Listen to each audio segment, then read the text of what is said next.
C'est le podcast AWS en français. Aujourd'hui, on parle de l'organisation Women in Tech. Le podcast AWS en français. Sébastien Stormac. Bonjour, bienvenue dans le podcast AWS en français. Un mercredi sur deux, vous le savez, nous parlons de diversité, d'équité et d'inclusion avec des alliés, avec tantôt des femmes inspirantes, des rôles modèles également. Et aujourd'hui, j'ai le plaisir d'accueillir Angela Nasser. Tu es directrice, organisatrice, tu vas nous expliquer ça, de Women in Tech. Mais c'est quoi Women in Tech ? Alors bonjour, merci de m'accueillir. Moi, donc je suis Angela, je suis directrice de Women in Tech. Women in Tech, on est une ONG, on est une grande ONG, une des rares ONG qui est reconnue par les Nations Unies. Aujourd'hui, on est présent dans 65 pays et on compte 500 000 membres. Et aujourd'hui, notre nouvelle target, parce que notre but, c'était d'empower, quand on a été créé en 2018, d'empower 5 millions de femmes et de filles dans le monde. Et aujourd'hui, notre nouvelle target, c'est d'empower 100 millions de femmes d'ici 2030. Dans le monde Dans le de monde. la tech, organisation internationale, ça a commencé dans quel pays ? C'est quoi la genèse, l'idée Alors, ça a été créé fondatrice ? en 2018 par une femme extraordinaire qui s'appelle Ayomi Moore Aoki, qui est d'origine japonaise et brésilienne et qui a grandi en Afrique du Sud. Ah ouais. Qui est une maman de 4 enfants, qui a brisé 450 000 plafonds de verre. Et pour la petite histoire, en fait, lors d'une conférence, un sommet de la tech, elle en a eu marre de ne pas voir de femmes dans la tech. Du coup, elle a floqué des t-shirts avec écrit Women in Tech. Elle a essayé de les vendre à la sortie de ce sommet. Elle a été arrêtée je ne sais combien de fois par la police et elle a fait un appel sur les Par la réseaux en police ? disant c'est pas normal qu'il n'y ait pas de femmes dans la tech, etc. Et il y a plein de filles qui sont venues l'aider. Ces filles sont toujours parties de Women in Tech et c'est parti comme ça. Toute l'organisation est partie de cette action-là, en fait. Alors, Ouais. quand tu dis Empower Women, si on doit traduire en français, c'est En fait, difficile à c'est un grand développer. mot, empowerment, mais c'est leur donner accès à la tech. C'est-à-dire que quand on dit empower, c'est en fait targeter 100 millions de femmes. Et c'est pour ça qu'on est une des rares qui est reconnue et qu'on est en partenariat avec Women United Nations, parce qu'on a ouvert des écoles dans les favelas au Brésil, en Afrique du Sud, au Ghana, au Congo. En Inde, on fait des choses extrêmement concrètes et quand on empower, c'est pas un slogan, c'est vraiment donner accès facilement à la tech, non seulement par des formations, des écoles, mais aussi à des postes, à des stages. Voilà, c'est vraiment c'est extrêmement concret quand on parle de ça. Oui, donc ça passe évidemment par la formation et on va en reparler dans un Oui. instant, mais c'est également pour les personnes qui sont déjà installées dans une carrière professionnelle, pour changer d'orientation, pour développer son réseau. Exact. Spécifiquement, toi, tu t'occupes de la branche Française. France. C'est quoi les actions que tu fais en France ? Alors nous, on a lancé Women in Tech France il y a un peu plus d'un an et demi. On a voulu axer notre travail et nos actions sur 3 axes. Le premier, c'est la jeunesse. On a mis en place des hackathons. En fait, on organise des hackathons avec des lycéens et on mélange des lycées REP+, avec des lycées privés ou des lycées très réputés. Et au-delà de l'aspect et l'expérience tech qu'ils ont, on fait aussi une expérience parce que vous et moi, on le sait que ces enfants ont très peu de chances de se rencontrer dans la vie et on est très content aujourd'hui de voir qu'il y a des amitiés qui se sont créées et aussi des échanges qui se font aujourd'hui entre lycées. On aide aussi les lycées REP+, à trouver des stages de 3e et de seconde. On a été contacté par plusieurs petits assos de quartier, des assos tech.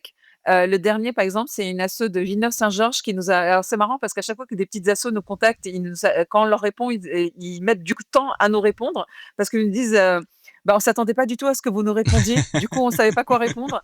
Et du coup, on a organisé avec eux un hackathon à Villeneuve-Saint-Georges il y a 2 mois. Et là, notre prochaine action pour les jeunes, c'est on va organiser un youth camp à l'école 42 en juillet sur 3 jours, en partenariat aussi avec l'association de Elisabeth Moreno, Femmes At Numérique, où en fait, non seulement on va former 50 jeunes filles qui ont encore 14 et 16 ans pendant 3 jours, mais leurs parents aussi. Et là, on voulait vraiment, parce qu'on s'est dit, à chaque fois, les parents sont mis de côté, mais les parents aujourd'hui, avec enfin, la vitesse à laquelle va la technologie, le numérique, l'intelligence artificielle, du coup, on va en profiter pour former les jeunes filles et les parents, maman ou papa, pendant 3 jours. Donc, et on va être les premiers, et ça, on en parlera sûrement tout à l'heure, à organiser des hackathons avec, dans les DOM en Martinique et en collaboration avec AWS. Ouais, on travaille, le volet Women in Tech d'AWS travaille beaucoup avec vous, mais on va y revenir. Un hackathon, moi je vois un peu ce que c'est, j'en ai déjà fait. On peut expliquer plus concrètement comment ça se passe, à quoi ça sert et puis comment ça se déroule dans le concret. Alors on fait des petites équipes de 5 élèves. En général, on invite des filles parce que on s'appelle Women in Tech, mais on a 30 d'hommes. Du coup, quand on fait des hackathons de lycéens, on invite, les équipes sont composées de 60 de filles, mais on insiste vraiment pour avoir aussi des garçons.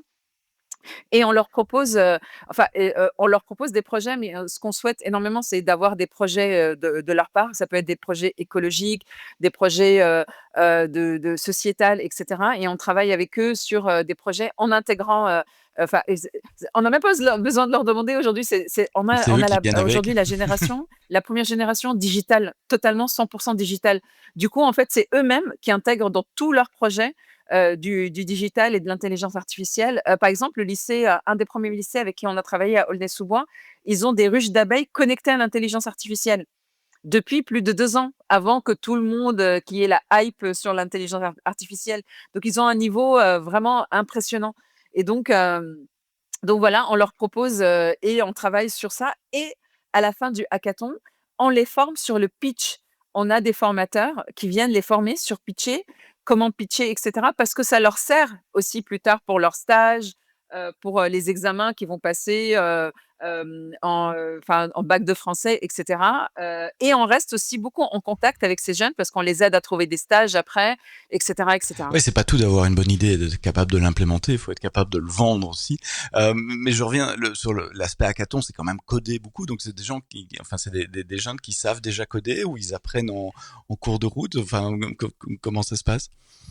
Pas du tout, non, non, non, en général, non, non, ils savent pas coder, Mhm. et on fait pas seulement forcément du code. Ok. C'est-à-dire que le hackathon, par exemple, un des projets qui avait gagné, la dernière fois, c'était un projet sur, des vêtements pour le personnel médical, Mhm. mais adaptés aux femmes. Vous voyez, ça n'a rien à voir Ouais, donc ouais, avec c'est forcément la plutôt tech et un cetera. espèce de brainstorming d'idées, Voilà, de projets d'entreprise ou de projets de création de produits ou de exactement. services. Ok, c'est pour ça que je te posais la question, parce que dans mon esprit très formaté, IT pour moi, un hackathon, c'est une banque de geeks qui se mettent autour de pizza et de code pendant 24 heures pour voir ce qu'on peut en sortir. Ici, c'est beaucoup plus large, c'est du pitch, Oui, exactement. la création Oui. du design d'entreprise. Si je permets, en fait, nous, par nos hackathons, on veut juste passer un message à ces jeunes pour leur dire: «Quel que soit votre rêve et votre projet, c'est possible». Il faut pas, vous brider, il faut pas, il y a mille et une façons d'accomplir, ce que vous souhaitez. Même si, on n'a pas 19, ou 20 sur 20 en maths, on peut faire après un métier, dans la tech ou dans la science et cetera. Il y a mille et une façons d'y arriver, et c'est pas parce qu'on n'est pas les meilleurs à l'école qu'on peut pas y arriver plus tard. C'est pas, et c'est pour ça qu'on invite aussi toujours, des personnes pour venir parler de leur carrière et de leur montrer que, voilà, c'est pas parce que, on n'a pas eu, par exemple, le bac qu'on peut pas réussir, dans la oui, c'est mieux de l'avoir, bien sûr, parce qu'on les encourage à bien travailler à l'école, mais voilà, c'est de leur dire que juste le message que c'est possible, en fait. C'est un sujet qui revient très souvent dans ces épisodes Women in Tech. Les auditrices et auditeurs qui sont fidèles du podcast le savent. C'est l'aspect mentoring et réseau. C'est avoir un réseau de connaissances pour trouver des stages, pour savoir ce qui se passe dans les différentes sociétés, etc. Et mentoring pour avoir aussi ces rôles modèles, dire voilà, c'est possible. Donc ça, c'est un axe concret que tu développes avec l'organisation également. Eh ben, justement, alors nous, on a un grand programme de mentoring, au niveau monde Mhm. qui est, payant, et là, on le lance en France dans un mois, il sera gratuit, pendant, 2 ans en France et donc choisi 10 mentis et 10 mentors de high level, où on a des CIO et cetera, où en fait, donc et dans nos mentis, on a des étudiantes, on a des personnes en reconversion, il y a des personnes en poste et cetera. Il y a même des personnes de l'équipe de Women in Tech qui vont être menties donc voilà et hem et donc, c'est vraiment l'importance. Moi, je sais, par exemple, moi, personnellement, j'ai eu 2 mentors dans ma vie professionnelle et ça m'a énormément, énormément aidée et guidée parce que, elles ont toujours eu, le mot juste et toujours eu le recul nécessaire. C'est un mentor, c'est pas la même chose qu'une meilleure amie et il vous dira toujours, une meilleure amie, La elle réalité. trouvera même si elle vous dit les choses, cash, ça sera pas la même chose qu'un mentor qui, lui, aura et elle ou lui, aura toujours, un recul nécessaire voilà et une phrase de sa part, c'est pas la même chose que de la part, d'un meilleur ami ou d'une meilleure amie donc voilà, on le lance, dans un mois. Ouais, et puis le ou la mentor, elle a aussi une position. Il n'y a pas que l'aspect externe, il y a aussi le fait d'avoir une position, une expérience qui font que le meilleur ami peut être très Exact, bienveillant, mais n'a aucune expérience dans ce domaine professionnel ou autre chose, et donc n'a pas nécessairement totalement. la pertinence des conseils non plus, à part la bienveillance et le regard externe. T'as dit c'est une ONG, donc tu fais tout ça bénévolement? Exactement, on est tous, bénévoles dans le monde entier, donc c'est vraiment il faut être, habité par la La par passion. la cause, et vraiment notre but on travaille énormément toutes les directrices du monde entier. On a une réunion tous les 15 jours pour échanger nos best practices. On échange énormément sur, ce qu'on a fait et cetera. Qu'est-ce qui a fonctionné, qu'est-ce qui a pas fonctionné dans chaque pays et par exemple, les hackathons, maintenant, ils sont mis en place, dans le monde entier. Quand on fait un partenariat avec une école, on essaie par exemple, quand on a fait un partenariat avec, l'école 42 ou le wagon et cetera et comme ils ont, des écoles partout dans le monde, du coup, maintenant, c'est un partenariat monde, et donc c'est des partenariats où, en fait, nous, on gagne rien. Notre but, c'est que nos membres, sachant que pour être membre de Women in Tech dans le monde entier, c'est totalement gratuit, hem qu'ils aient accès à des formations à moindre coût ou voire, des webinaires ou des formations, gratuitement. Donc ça c'est top et puis, voilà et puis bien sûr, on a des événements au niveau global où en fait, par exemple, nous, Women in Tech, on est découpé en 7 régions. Chaque région, là, on va lancer, les candidatures, très prochainement. Chaque région a ses propres, cérémonies d'awards. On a 9 catégories d'awards. Donc à partir de la rentrée, chaque région aura sa cérémonie et après, en novembre, on a la cérémonie des Global Awards. L'année dernière, on les a organisés à l'Assemblée nationale. On a eu cette chance, madame Yaël Braun-Pivet nous a prêté l'hôtel de la Sey et donc les gagnants de chaque, région viennent, à Paris, en France, voilà, les Global Awards et donc cette année aussi, ça sera en France. On est en train de voir, où est-ce qu'on les organise et les Europe Awards se dérouleront cette année, en Belgique. Tu as dit que vous créiez des liens avec des instituts de formation. Tu as mentionné le Wagon, tu as mentionné l'école 42. Dans la préparation de cet épisode, on a mentionné des universités également. Oui. Ça permet aux membres de rejoindre des formations à bas coût, voire quasiment gratuitement. Oui, oui, par exemple, on a fait plusieurs partenariats cette année, donc l'école 42, le Wagon, l'école Cube, Connexio, et par exemple l'université du Luxembourg et BU, qui est considérée comme une Ivy League en Europe où par exemple les formations en ligne sont à 1 200 €, mais si vous êtes membre de Women in Tech, ça vous coûte que 37 €. Ah oui, donc quasiment Donc gratuit. voilà, c'est vraiment très concret quand on dit accès, hem et puis nous, on organise plein de webinaires et quand on fait partie de Women in Tech, c'est un hub, hein, qui s'appelle, WID, et en fait, ça vous permet c'est quelque chose entre Facebook et LinkedIn. Ça vous permet d'avoir accès à tout ce qui se passe dans le monde entier parce que, enfin, chaque pays organise aussi, plein de formations en ligne et cetera et ça vous permet d'avoir accès à tout ce qui se passe dans le monde entier, gratuitement. Bon, après, il y a les décalages horaires, hein, parce Mhm. que quand on est, aux États-Unis, voilà, ou en Australie et cetera. Donc et puis, par exemple, on échange, un exemple extrêmement concret. On parle souvent, des barrières qu'on a ici en France, sur, l'entrepreneuriat au féminin, sur les levées de fonds. Aujourd'hui, par exemple, les levées de fonds des femmes, ça représente que, 2 voire cette année, on annonce que même pas, ça va même pas être vers 0,9%. Et cette année, on a fait la connaissance, en fait, 30 scale-up de la Nouvelle-Zélande ont pris contact avec nous. Elles ont fait le tour de l'Europe et elles ont pris contact avec nous quand elles sont passées à Paris avec Ayumi et moi. Et ça a été une rencontre extraordinaire. On les a vues pendant toute une journée et ils nous ont dit, bah, en fait, elles, en Nouvelle-Zélande, elles sont non seulement, elles sont toutes d'origine mahoraise. Et elles nous ont dit, non seulement, bon, elles sont des femmes, donc c'est compliqué dans le monde entier, hein, on n'est pas seulement en France d'avoir accès à des financements, mais en plus, en étant mahoraise, alors, elles nous ont dit que c'était impossible. Du coup, depuis des années, un jour, il y a une d'entre elles, je ne sais pas comment, elles étaient en voyage dans un pays, je crois que c'était au Sénégal de mémoire, elles nous avaient dit, et elles ont découvert le système de tantine. Et du coup, elles ont importé ça en Nouvelle-Zélande, mais il y a des années. Tu peux Et du expliquer coup, la tout, tantine? la tantine, en fait, par exemple, un groupe de 10 femmes va mettre la même somme, 100 € Mhm. tous les mois. Et puis, ils vont choisir chaque mois, il y a une de ces 10 femmes qui va prendre cette enveloppe. Et, et en fait, depuis des dizaines et dizaines d'années, eh ben, tous leurs projets sont financés par des systèmes de tantine. Du coup, ils ne passent plus par le système Mm. bancaire. Ou les investisseurs, Et les aujourd'hui, VC, on etc. parle de Ouais. scale-up Mhm. quand même. Donc, et elles m'ont dit, bah voilà, on a trouvé. Et donc, je me dis, mais c'est incroyable la force de la fraternité, en fait. Et qu'on peut toujours, quand je dis qu'on peut toujours trouver des solutions, bien sûr, enfin, ça serait tellement plus simple si tout le monde avait accès à des financements de la même manière. Mais j'ai trouvé ça extraordinaire et je me suis dit waouh, parce que lors d'un voyage lambda au Sénégal, et ben, ça a changé la vie. C'est ce qu'on appelle l'effet papillon. Ça a changé Ouais. la vie de femmes en Nouvelle-Zélande. Voilà. Donc, Alors sans aller jusqu'à la tantine, tu mets en place aussi en France des réunions, des meet-up pour mettre en face exactement. des entrepreneuses et des investisseurs et différentes Oui. personnes du domaine des affaires. Tu peux nous donner un exemple concret?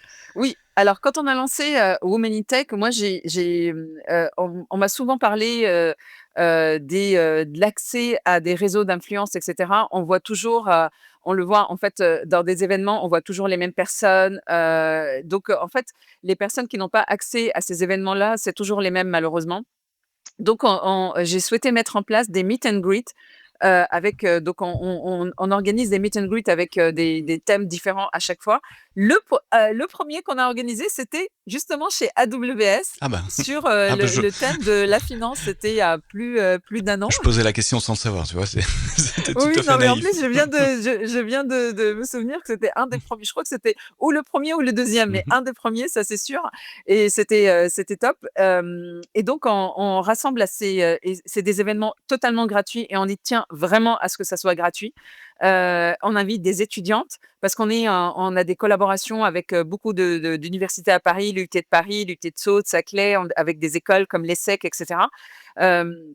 Des étudiants, des personnes en reconversion, des personnes qui sont à la recherche d'un nouvel emploi, des CSP+, les C-level, des business angels, et puis moi, je viens du monde de la finance, donc j'invite tous mes amis de la finance, etc. On mélange tous ces gens et aujourd'hui, bah, on est très contents. Voilà, on fait un vrai Melting pot. meet check et on est très content parce que derrière, on a plein de messages de personnes qui nous disent, soit voilà: «Oh, super, j'ai trouvé le stage que je veux, j'ai trouvé un nouveau job, j'ai pu, bah, on m'a aidé pour, créer, ma boîte». Enfin, il y a plein de choses parce que, bah, discuter, autour, d'un verre bah, c'est beaucoup plus simple que d'envoyer un mail, et voilà donc on est très, très content. Un des derniers là, on l'a organisé, on a été hosté par, la Bourse de Paris. C'était Ah oui. top et là, le prochain, c'est le 22 mai à Freshworks et le 5 juin à Orange Consulting Alors, oui, et on je organise mettrai les liens, je mettrai les liens, je suppose qu'il y a des liens pour s'inscrire, etc. on les a pas encore, mais ce sera on les poste bientôt sur nos réseaux et on organise un, normalement avant la fin de l'année à AWS à nouveau. Encore. Ah ben, mais Encore. ça permet de faire une bonne transition également sur AWS parce qu'on a un volet Women in Tech assez actif chez AWS. D'ailleurs, je remercie Nasma et Sarah qui m'aident à préparer ces épisodes Women in Tech. Vous collaborez beaucoup entre vous, Women Oui, in Tech d'AWS, même d'Amazon France et Women in Tech France. oui. Alors, déjà, on a une collaboration au niveau monde. Amazon et AWS ont toujours été partenaires de Women in Tech au niveau monde. Là, ils sont partenaires avec nous. On organise notre sommet mondial à Osaka, à l'Expo universelle. On est Mhm. invité privilège. On a notre propre pavillon à Waouh. l'entrée. Et donc, Amazon et AWS sont à nouveau partenaires avec nous. Et ici en France, on a déjà fait un événement meet and greet ensemble et on va organiser. Ils vont être partenaires enfin, vous allez être partenaire avec nous à la rentrée parce que on organise un hackathon en Martinique. En octobre-novembre, on n'a pas la date exacte, et prochainement aussi en Guadeloupe. Et donc, AWS nous accompagne sur ce projet qui est très important pour nous parce qu'à chaque fois, on oublie toujours les DOM. Et je sais que AWS, vous avez déjà organisé Mhm. plusieurs choses dans les DOM et vous êtes, je pense, les seuls. Et donc, nous, ça nous tient énormément à cœur. C'est vraiment très important pour nous de rapprocher et de les DOM, enfin, c'est même pas de les rapprocher, de dire bah, juste on est un. On est là. Voilà. Et donc, c'est très important pour nous et on est vraiment très fiers et très contents que AWS nous accompagne sur ce hackathon. Oui, il y a un tissu de partenaires et de talents là-bas. J'y étais avec Sarah justement il y a 2-3 ans.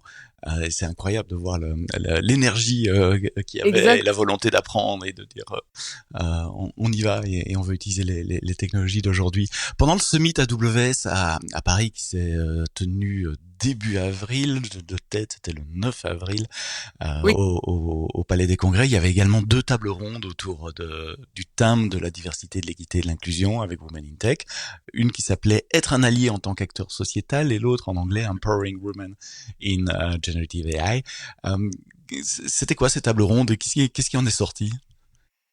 Alors, bah, très, très intéressante. Et alors, c'était pour la petite anecdote, c'était marrant parce que je me suis aperçue que j'avais fait beaucoup plus de sommets que beaucoup de personnes de AWS parce que moi, j'ai été là depuis le premier sommet. J'ai Oula, jamais raté il y a longtemps en tant ça. que et donc ça me faisait très bizarre de là d'être, Euh, donc, moi euh, sur, donc t'as en connu table les ronde. summits à la mutualité en petit comité par Ouais, rapport à ce qu'on fait j'ai aujourd'hui. jamais, c'est vraiment en fait, j'étais vraiment émue, comme quoi il faut jamais, se mettre, enfin, toujours y croire. Et voilà, donc vraiment c'était très particulier pour moi, ce sommet-là. Et on a eu une très, très belle discussion. En plus, ce que j'ai trouvé très intéressant, c'est qu'il y avait la parité sur les 2 tables rondes. Il y avait des femmes et des hommes. Hem Et moi, parce que je suis persuadée d'une chose, c'est que si on veut changer les choses, si on veut changer les donnes, si on veut changer tous ces pourcentages qu'on n'arrête pas de... Enfin, c'est marrant parce que je sais même pas combien de tables rondes j'ai fait cette année. Et à chaque table ronde, en fait, on fait que donner des chiffres et des pourcentages qui sont de moins en moins importants. Moi, je suis persuadée que si on veut changer les choses, c'est où on les change, femmes et hommes ensemble, ou c'est pas la peine, en fait. Je suis persuadée de ça, en fait.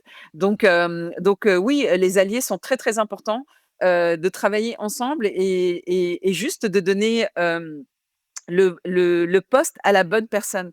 Et ça passe par, casser les biais, faire attention à nos recrutements, aux algorithmes lors des recrutements, et puis juste open mind quoi, de s'ouvrir.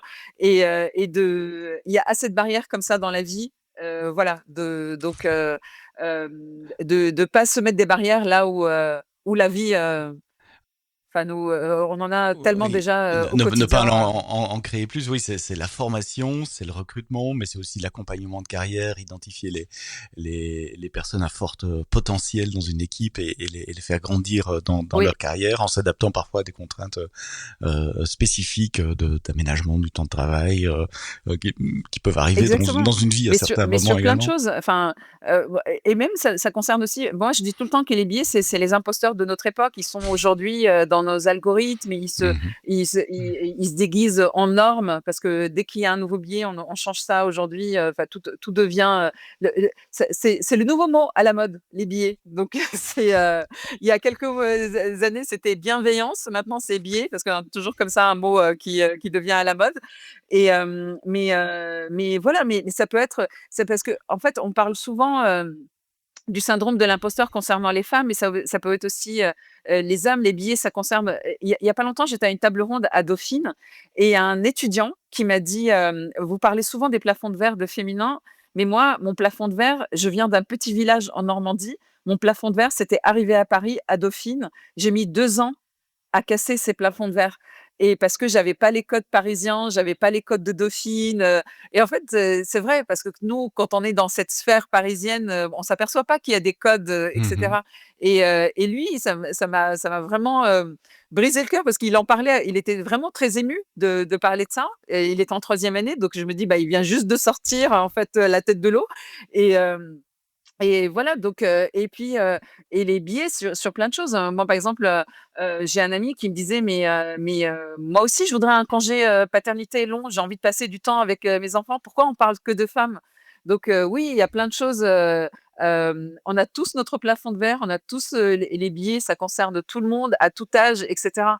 Je veux dire, aujourd'hui, un homme qui est, licencié à 55 ans, il a la même problématique qu'une femme licenciée à 55 ans. On le sait. Je veux dire, embauché à 55 ans, oui, peut-être qu'il a un peu plus, on va dire quelques pourcentages de plus d'être embauché, mais voilà, il va être, il est confronté aussi au même problème. Donc c'est pour ça que les alliés, le mot allié, c'est vraiment très important. Il faut qu'on travaille dans une fraternité, enfin qui existe, j'ai l'impression qu'elle existe quasiment plus malheureusement et que chacun est un peu dans son coin et hem et voilà, il faut juste qu'on travaille tous ensemble parce que notre pays regorge de talents.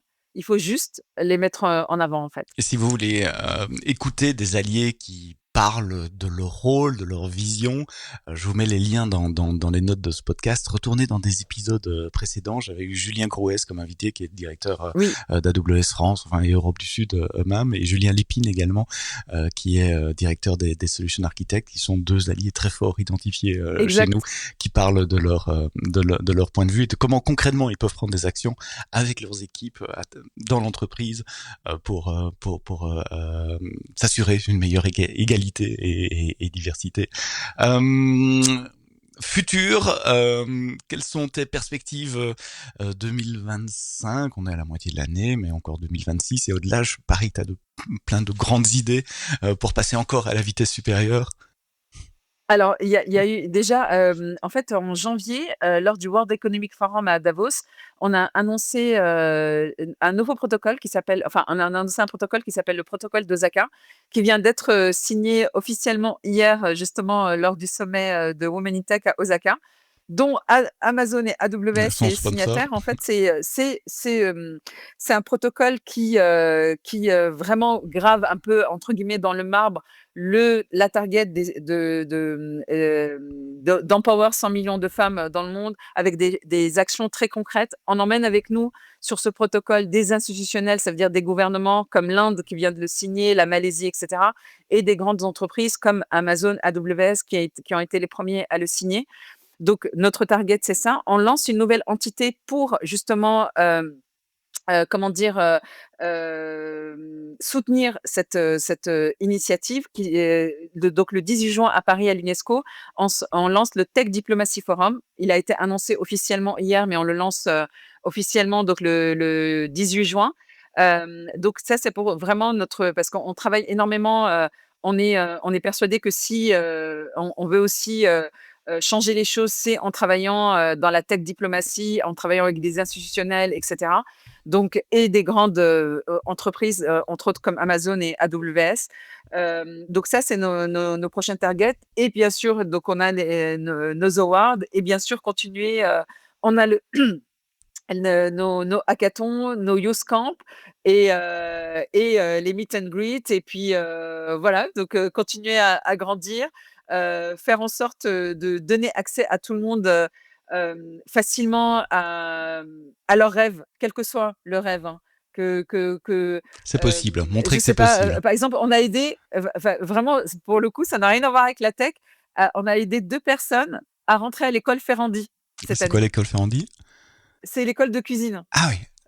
Donc vraiment, ça n'a rien à voir avec la tech, hein. Non, mais ça montre la puissance du réseau aussi. Voilà, mais c'est exactement ça parce que voilà, nous on a un bon réseau, on connaissait les bonnes personnes à l'école Ferrandi, on a fait en sorte que le dossier soit clean et cetera. Ils ont été acceptés à l'école Ferrandi et les 2 personnes étaient dans la finance. Elles voulaient, complètement faire, autre chose de leur vie, mais alors là, c'est vraiment totalement autre chose et elles rentrent à l'école Ferrandi et on est très, très contents. J'ai encore une question, parce que tu parles beaucoup d'international, et j'en profite quand j'ai des personnes comme toi qui ont une vision un peu plus globale et pas uniquement franco-française, sur les différences que tu peux observer entre le mouvement Women in Tech en France et à l'international. Et il y a des pays où j'ai l'impression que c'est moins une question, moins un problème. En Inde notamment, Oui. j'avais une invitée d'Airbus il y a quelque temps dans le podcast qui me disait c'est beaucoup plus naturel dans certains pays qu'ici en Europe et en France en Bah, particulier. alors, on parle beaucoup des États-Unis en ce Mhm. moment. Moi, j'ai fait ma carrière, dans une, grande banque américaine. Je suis restée 17 ans à General Electric Capital Finance. Je suis arrivée à l'âge de 23 ans sans rien connaître à la finance. Je sais même pas comment on m'a recrutée le jour où on m'a recrutée. C'est pour ça que Sur un je sais ce que malentendu. c'est donner la chance, à quelqu'un et je sais que jamais dans une banque On française, t'aurait à l'âge engagé. de 23 ans, sans rien connaître à la finance, j'aurais été manager d'une équipe de 2 000 personnes, l'équipe la plus importante de la banque à ce moment-là et je dis tout le temps que j'ai pris une claque, Culturel. professionnelle, Mhm. culturelle, tout ce que tu veux, en quittant General Electric parce que dans cette banque américaine, on avait 70 de femmes. Les questions de diversité, d'inclusion et cetera ne se posaient pas. Le télétravail existait. Moi, j'avais un tiers de mes équipes en télétravail en 2002. Enfin, il y avait plein de choses et quand je suis arrivée dans la finance, les banques françaises, mais j'ai fait: «Mais qu'est-ce que c'est que ça, en fait?» Où en fait, les femmes avaient, toujours les mêmes postes, directrice de communication, directrice de Les marketing, marketing. DRH.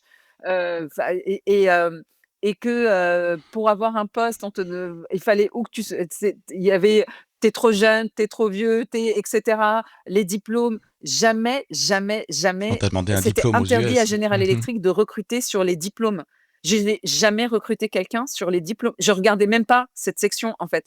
Donc et là, j'ai découvert que les algorithmes dans les banques françaises et ben, quand j'ai constitué mon équipe, on m'avait recrutée dans une banque française où je me disais: «Mais c'est pas possible, il y a que des grandes écoles qui postulent» et il faut: «Non, mais en fait, nous, si l'algorithme, si tu fais pas partie de telle école et ben, tu passes pas, T'es en même pas fait». Je sélectionné. fais: «Mais Ouais.